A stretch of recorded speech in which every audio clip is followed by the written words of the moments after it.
เฮ้ยบังเงินหน่อยนี่มานี่เนี่ยจาง10,000เอาดอกไม้ให้สั่งใส่เงินเอาเงินมาก่อนนี่เห็นอ่ะเขาได้ที่โซฟาโบเด้งคนนั้นวะให้คนใดวะ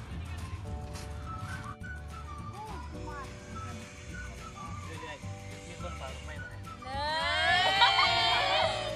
ไอ้เสื้อผ้าคนนั้นเสื้อผ้าขนาดเราบอกเขามา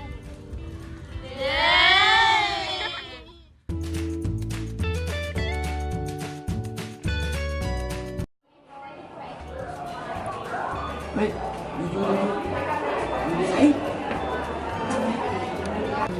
ยใส่นะ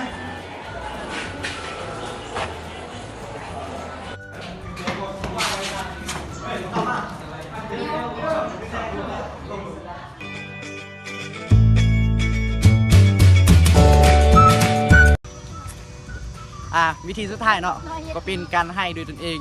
ให้แบบแมนๆเลยเนาะให้โดยตนเองเลยเนาะจัดไปติดตาม